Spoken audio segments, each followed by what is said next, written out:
द्रौपदी के इस श्राप के कारण कुत्ते करते हैं खुले में सहवास। क्या आपने कभी सोचा है कि कुत्ते अक्सर खुले में क्यों रहते हैं? क्या आपने कभी सोचा है कि कुत्ते ऐसा क्यों करते हैं? इसका कारण क्या है? क्या उसकी गलती इस सजा के लायक है? महाभारत काल एक ऐसी शर्मनाक घटना से चिह्नित था जिसने पूरी कुत्ते जाति का भविष्य बदलकर रख दिया था। कुत्तों को पांडवों की पत्नी द्रौपदी ने श्राप दिया था क्योंकि उन्होंने उन्हें यह श्राप दिया था। हर साल केवल एक पांडव के साथ अपना समय बिताने का फैसला करने से पहले द्रौपदी का विवाह कुंती के 5 बच्चों से हुआ था। पांडव के साथ समय बिताते समय वह उसे अपने कमरे में अपनी पादुकाओं को हटाने के लिए कहेगी, किसी अन्य पांडवों के कमरे में प्रवेश को रोकने के लिए।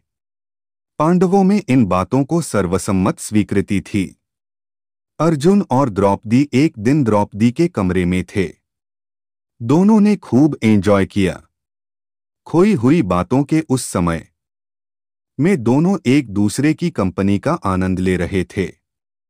तभी एक कुत्ता उनके कमरे में आया। वन की ओर भागते हुए उसने अर्जुन की पादुकाएं अपने मुंह में दबा लीं। पादुका को जंगल में ले जाकर कुत्ता उसके साथ खेलने लगा। अपने कमरे में वापस जाने के दौरान भीम ने देखा कि द्रौपदी कमरे में अकेली थी। यह दर्शाता है कि वह अकेली थी। जैसे ही भीम कमरे में दाखिल हुए, उन्होंने कुछ भी सोचना बंद नहीं किया।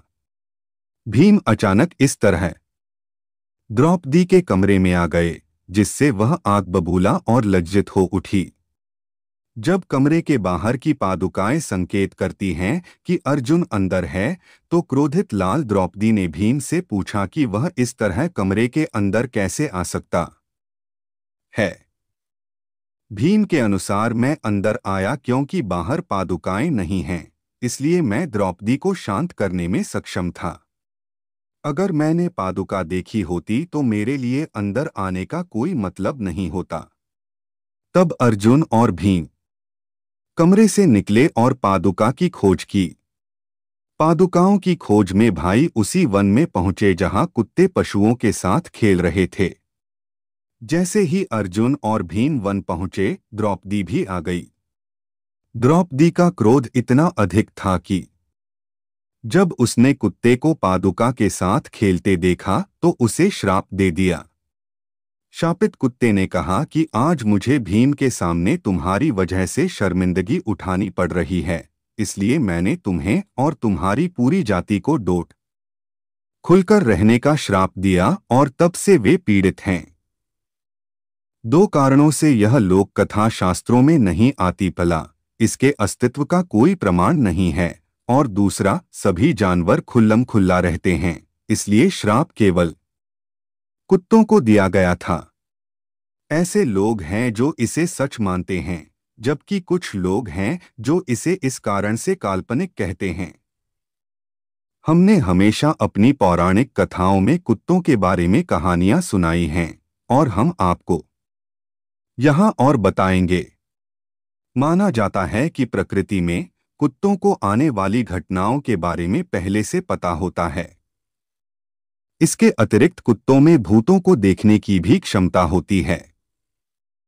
कुत्ते का रोना शुभ माना जाता है, हालांकि कुत्तों को भैरवनाथ की सवारी माना जाता है। अगर आपके घर के सामने कुत्ता रोता है तो यह इस बात का संकेत है कि आपके घर में कुछ अप्रत्याशित होने वाला है। जब कुत्ते रात में अपने आसपास किसी बुरी शक्ति को महसूस करते हैं तो वे आमतौर पर रोते हैं। ज्योतिष में कुत्ते को यम का दूत माना जाता है। कुत्ते के बारे में यह भी कहा जाता है कि वह दूसरों का जीवन चुराकर अपना पेट भरता है। शायद इसीलिए कहा गया है कि कुत्ता जब आपके खाने को छूता है तो वह अपवित्र हो जाता है।